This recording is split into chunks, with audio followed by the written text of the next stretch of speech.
figure out what your actual intention is, because I don't know if telling them what the gym has, aka features and benefits, is going to get someone over the line when what they need before they're in the gym is behavior change and mindset and like little easy wins.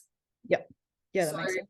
I think it's maybe just taking a step back and reflecting and going, well, first off, are you 1,000% clear on your avatar, and do you know where they spend their time? Oh, I wouldn't say I'm 1,000%. I know that, like, I suppose I look at it from my avatar essentially being me, say 5 years ago. So, is it though? Because amateur level sport that wants to get better. But it's not exactly you, because I don't know if another sports scientist would walk into your facility and train there.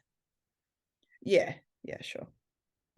So just define for me who your avatar is in like a sentence. So amateur level sports players that want to stay playing sport. Do you think that's all they want? I don't, well, if I look at the current people that I have, I would say that not 10% of them actually want to go to a higher level. So there's no intention to play like pro sports or anything like that. But staying stagnant, I don't know if that's really most people's goals. It might not be to play at a higher level, but I think there's more to it than just continue playing sport. Because they could just continue playing sport and not need your services. So I don't know if that's hitting I know. Yep, I know what you mean. Like on the head. So amateur level sport players or athletes, who what? Want to get physically stronger and fitter to benefit their sporting pursuits. Is it just about their sporting pursuits? Most of the time. If I'm looking at the current group that we have, like there's few people that go, oh yeah, I want to get fitter for family and all of the outside of sports stuff. Like I think the confidence in themselves is a big thing. And I suppose that does obviously translate off the field as well. But yeah, being more confident in their body to perform the tasks that they want them to do, that seems to be a common denominator between most members. So yeah, there's few that sort of relate it to, say, like running around with your kids or that sort of stuff.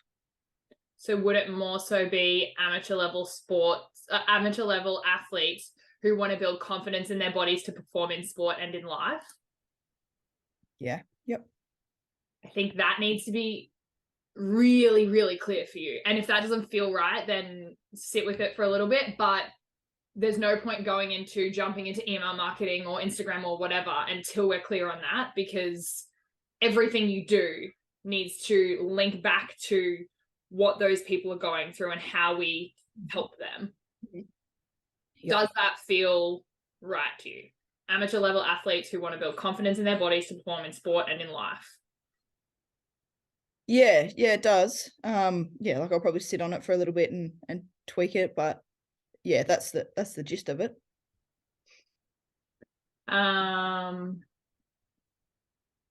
Okay, I just flicked you that in a message. Oh, thanks. Okay, so now amateur level athletes, what age roughly, and is there a gender assigned to your avatar? It's not a gender assigned, but I would say between 15 and 30 years old. Yeah. Yep. Okay. And what are they doing? Like, do they have careers? Are they students? Are they studying at uni? Like, what are they roughly doing? I suppose that timeline sort of breaks into 3. So there's like kids that are still in less than year 12. There's people that are going through uni, and then there's people that have full-time careers. Or no, I wouldn't call it a career. Most of them have a job, but it's definitely not a career. So are they going to uni or not? Because if I'm 30, like as in I'm 30, I always went to uni. Now I have what I would classify as a career. Like, what's your, not who are the people you have on your list, but who is your avatar client, like your bullseye, not the whole circle. You're aiming for. Yeah, I would say people that have full-time work. So they've done their studies and know what they're doing. When you say studies, are these uni studies or TAFE courses or just straight into the workforce? Oh, could be anything really. Could be, it's just, I guess, higher level study than finishing college. So like some people might be finished an apprenticeship and now a builder. Some might have. So it's further education. Yeah. Okay. So the avatar, remembering that's the bullseye, not the whole board, is when you say 15 to 30, who is your ideal though? Oh, mid-20s is the ideal. Okay. With a higher education post year 12.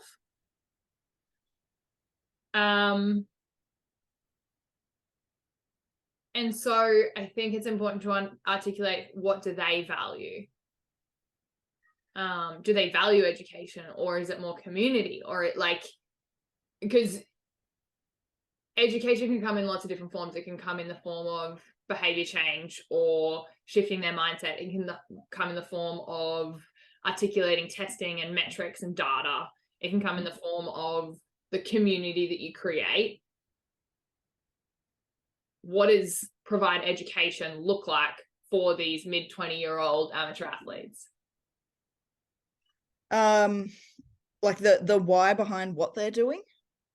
A lot of people that I resonate with within the business, like, yeah, they want to know why stuff gets put on their program or why they should be doing recovery or whatnot. So I think the education component is quite important around the benefits of what they're doing. And why do they want to know the why? So that they can articulate that to other people. So I think people like to talk, but it's not just about saying, oh, I do this. It's because I do this because. And why is it important for them to articulate it to other people? Why do they care about what other people think or have to say or want to relay it? I would say for like recognition for doing it. Like as in, what's the word? Like validation of what they're doing. And why do these people feel like they need to be validated? I'd say anyone likes to be told they're doing the right thing, or that they're doing something good for themselves and be praised for it. Yeah, but I don't think everyone seeks other people's approval. So why do your people, you feel, need, it sounds like, other people around them to be on board, agree with, think that what they're doing is right, but like, why is that the thing? It probably comes back to the confidence thing, I'd say. Like if they start doing something, then the confidence in themselves to do it or continue to do it. So like I find that a lot of people don't like it, well, I suppose like anyone, they start doing something and then it's, unless you tell someone else about it and become accountable, then you've got no reason to keep doing it apart from whatever your own self-will is. Why can't they just be accountable to you? Why do they need other people? No idea. I suppose it's, I don't know. Am I not enough just being the gym owner? Well, I think we all need communities, but I'm just saying, why, like, people in their early 20s or mid 20s are like, I don't disagree with you. I'm just saying that until you can articulate this, I don't think just trying to put some shit in emails or whatever is going to be as effective. Yeah. So that's the one. So it's maybe, yeah, maybe we can like sort of table that for now and you can have a think about it if you'd like. But I feel like you've sort of jumped into being like, okay, I'm going to do this, but let's just pull back a second before you take action. I'm not saying that's the wrong way to go. I'm just saying, like, who are we talking to really? Like, what are actually the things? Because you're talking to me about validation, about confidence, and to me, like, obviously there's, you know, some technical education, but I think there's a huge component of community, of them feeling a part of something, of them maybe even being like seen as like a senior or a leader in their sporting organizations. But we need to really articulate what those things are and then position you as the solution to whatever their challenges are. Because if it is going to be so that they are the leaders or things like that, it's the way that you message and put information up wherever you put it up. We want to have a consistent theme that really hits on like the really key things that they're all struggling with. Yeah, that resonates a lot, actually. Like, I think that the people that come to me don't want to just be a player in the team that no one talks about. Yeah.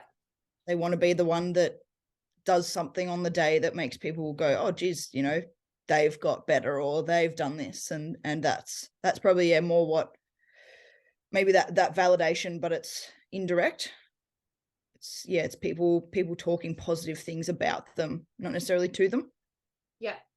And like, I'm not saying like validation is a bad thing, and there are obviously a lot of reasons why we can want that, and they can be framed in really positive ways, like you said, as to seen as improving or growing, and maybe their values are growth or striving or, you know, being better than they were yesterday. But all of these things can be things you draw on to talk directly to that person, as opposed to, oh, it's 15 to 30-year-old ish, they kind of do sport. Like, let's get clear first. Yep. So I might give you that as a bit of a piece of homework to come back to me with, just clarifying if what we said today that I text you is exactly your avatar, and then what are their pain points, what are they actually struggling with.